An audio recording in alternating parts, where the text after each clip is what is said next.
All right. Well, good morning. Yeah, I I'm going to address this in a YouTube video, and it's a complaint about YouTube, so it should be interesting to see what happens. Um, they're not going to like it. I really don't care. I'm not concerned if they're about them liking it or not. I have a kind of a philosophy about that. If somebody is actively trying to damage you in some way or to hold you back in some way or whatever, if that's what's happening, um, then your last concern should be whether or not they like what you do. I mean, if they're just arbitrarily trying to damage you, arbitrarily trying to hold you back, arbitrarily trying to hurt you in some way, or to prevent you from achieving something, or whatever, and there's nothing in it for them other than that they would prevent you from doing something, or that they would cause you some trouble, or whatever. I got something, a little piece of plastic, I guess, maybe on these glasses. There it goes. Anyway, um, if somebody's actively trying to hurt you in some way, or they're being corrupt in their dealings with you, and maybe there is some personal gain to be had there, but you've been honest and forthright in your dealings with them, but they're responding to you with corruption and with dishonesty and with dirty tricks and so on. Then, to my way of thinking, who cares if they don't like your response to that? I mean, if you were a woman in the 70s and you ran across Ted Bundy, and Ted Bundy wanted you to go with him in the car, it'd probably upset Ted Bundy if you didn't go with him. If you found a way not to get into that car and you got away from him, if you saw through him and realized what was really going on and you managed not to get into the car, that would probably be upsetting to Ted Bundy. But really, would you care? I mean, a few years later when you saw the perp march or the perp walk or whatever with him when they were bringing him into the jail after they caught him, and he had, done the things he had done to all those women and girls, you'd be relieved. You'd be saying, yeah, it was good that I did that. You wouldn't feel guilty for ruining his day. You'd be relieved that you ruined his day. So that's sort of how I look at it. Um,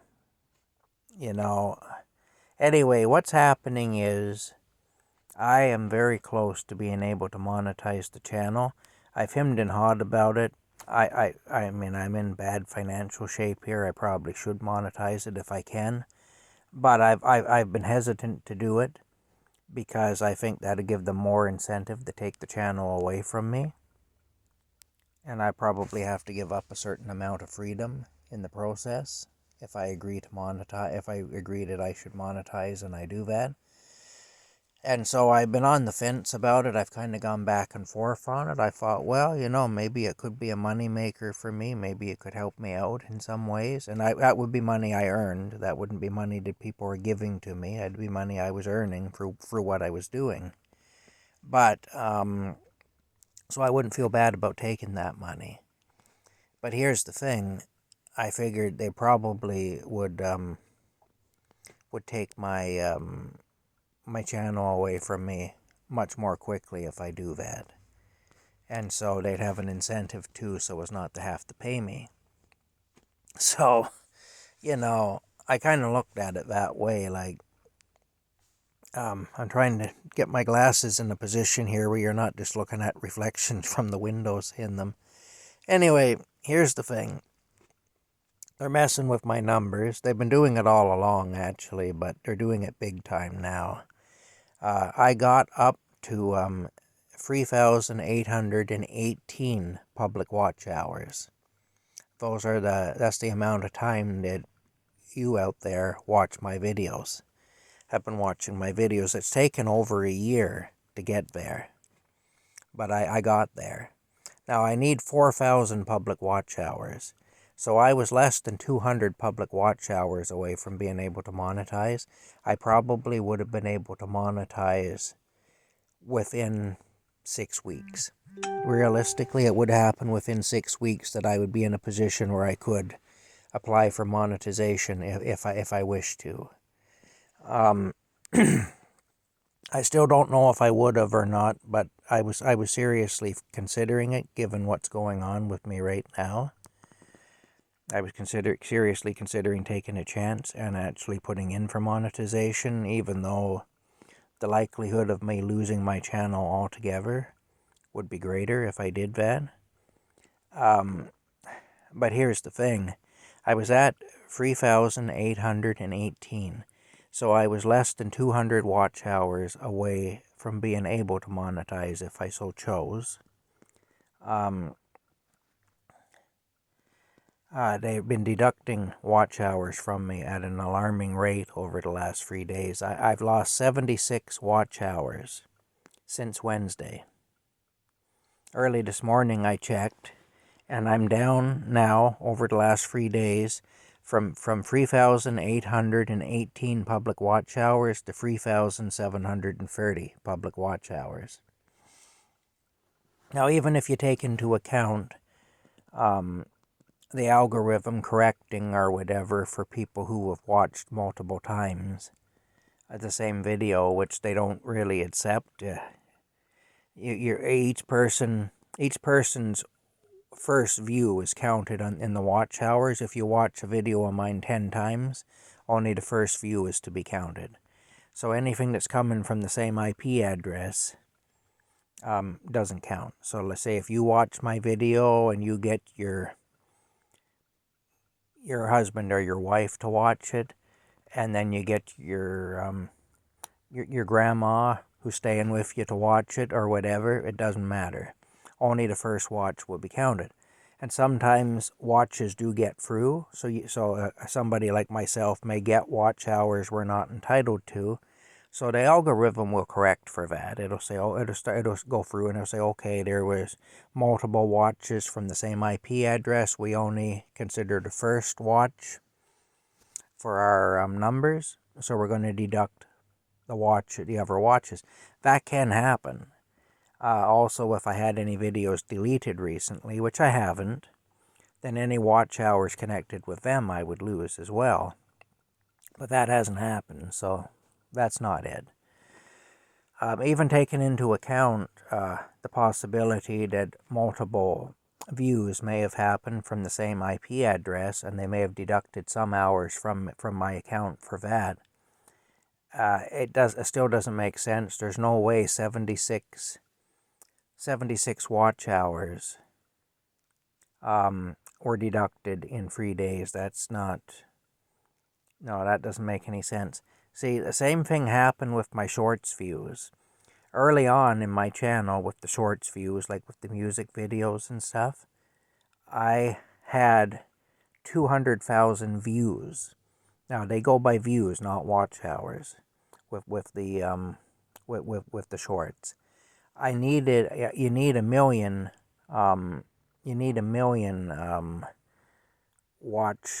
a million views of shorts to be able to monetize. It's either or. You have to have, what is it now?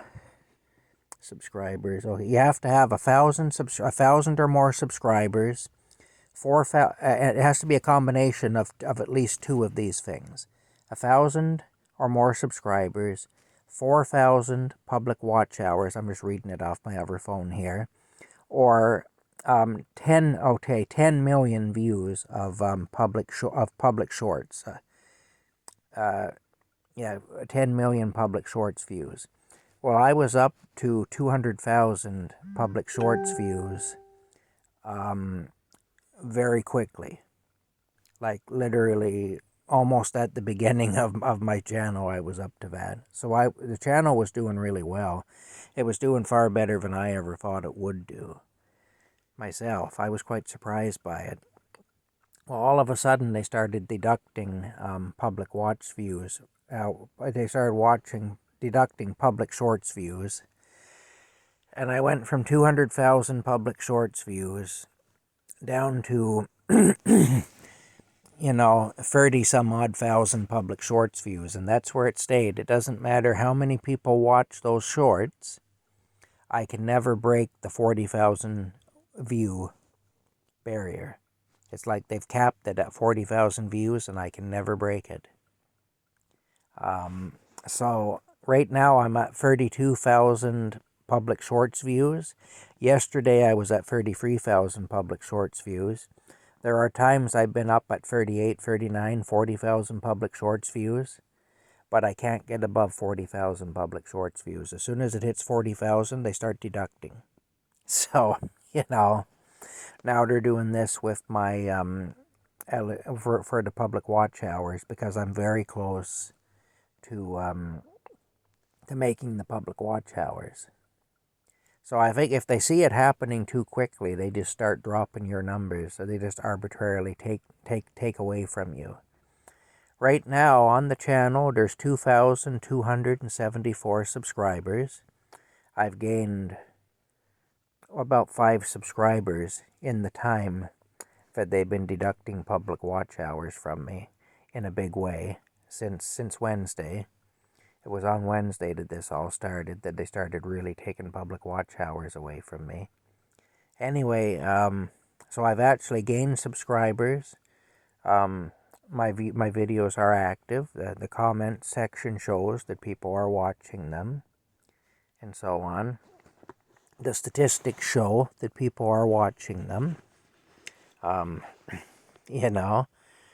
mean, my good morning video, which I just published 25 minutes ago, already has 3 views, 3 likes, and 2 comments. My good night video from 11 hours ago has 20 views, 8 likes, and 6 comments. The view from yesterday, just entitled "The Date, January 5th, 2024, has 16 views, 7 likes, and 2 comments. And on it goes. I mean, basically, it's like this. The channel is active. Basically, it's a vibrant channel. It's active. It isn't like some that have millions of subscribers or hundreds of thousands of subscribers. It isn't like that. I'm not getting millions of views or anything. But I'm getting enough views and I have enough subscribers that my numbers should be steadily going up, which they were doing until Wednesday. Not steadily going down, which they're doing now. The traffic on the channel has not slowed down, so there's no reason for the numbers to be going down like they are. And even taking into account the algorithm correcting for multiple views from the same IP address, it still doesn't explain it. I might have lost 4 or 5 hours, few hours, or public watch hours, if the algorithm had suddenly said, oh, wait a minute, some have gone through that shouldn't have, and they clawed those back, which would be fine if they did. That's understandable.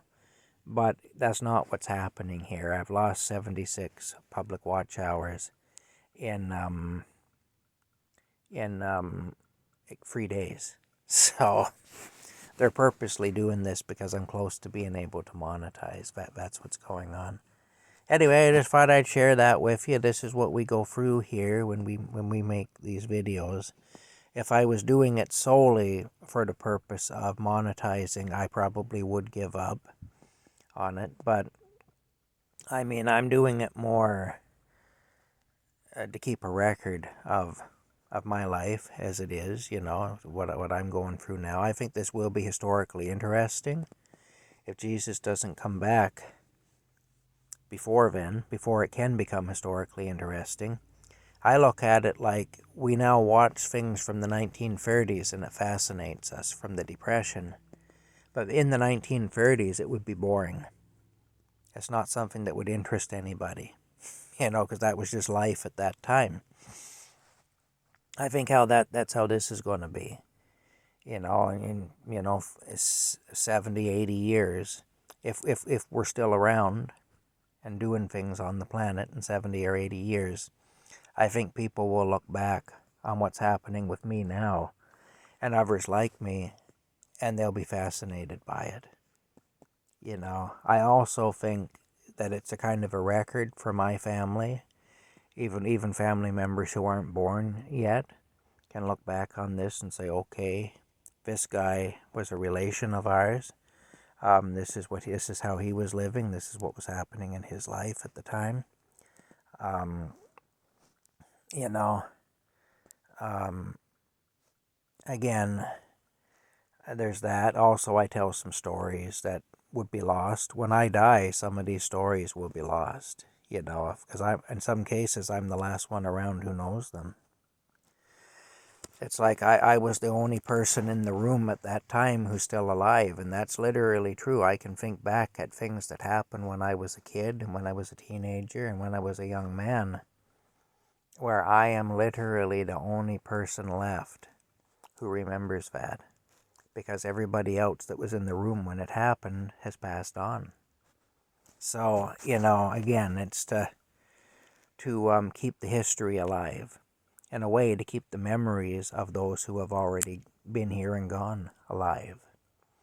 And especially to keep those memories alive for those who aren't here yet, or who got here after those people left, And so, yeah, there's all that too. And there's a bunch of reasons I'm doing it. And partly too now, I've formed kind of, I guess you could say, relationships in a way with some of my subscribers, and I know they be concerned about me, and I know they'll wonder if I stop posting, they'll wonder what happened. So I want to keep posting for that reason too. And now once I leave this camp, probably I'm not going to be posting as much because I'm just not going to have access to Wi-Fi like I do now. So it's going to be tougher to post. But I'll still make a point of posting as much as I can. I'll still do that anyway. But there you have it. That's where we're at. They are messing with my numbers. I just want to publicly say that. And YouTube may not like it, but I'm going to say it anyway. They are messing with my numbers. That's what's happening here. And, yeah, I don't really know how you go about complaining to them. And I don't really think it would make a difference. I think it would be similar to complaining to the police about a police officer who treats you wrong. A police officer who wrongs you. And what do? You go to the police, and what do? They cover for the police officer because it's a brotherhood. And I think the same thing would happen with YouTube. I think that they would just say, well, yeah, well, it's normal for us to do that, and there's nothing wrong with it, and blah, blah, blah, and nothing would come of it. So I'm not going that route. I'm just telling you, my subscribers, that they're messing with my numbers. That's all. They're messing with my numbers, and it is what it is. They can do it. They got the power to do it, and they're doing it, and it is what it is. But I just want you to know that it is what it is anyway, that I'm aware of it, and I know what's going on, and I'm not really taking any steps to do anything about it, because I don't think there really are any steps to doing anything about it. But, it's happening, and it's a little frustrating. I'm still going to post, though. I'm going to post for the reasons that I outlined before, because those were my main motivations for starting the channel. I never thought the channel would get as big as it has gotten. I never thought in a million years that I would get as close to being able to monetize as I have. So, yeah, it just is what it is. If I'm ever able to monetize and I choose to do so, that would be a bonus. If I choose to do so, I'm not so sure I will, because I don't trust YouTube. But still, I mean, who knows? Maybe I would. I don't know. I was hemming and hawing about it, but I don't know. Anyway, that's what's going on. There's Rocky. I don't know what you can see because the screen's facing away from me. Oh, there he goes. Hi, Rocky. Hey, you. I don't know if you can see him. He's being really cute right now. Hey, you. Hey, what are you up to? You're a good boy. All right. that's it for now. We'll talk to you later. Oh, look at my broken teeth. Aren't they nice to look at? All right. Bye for now.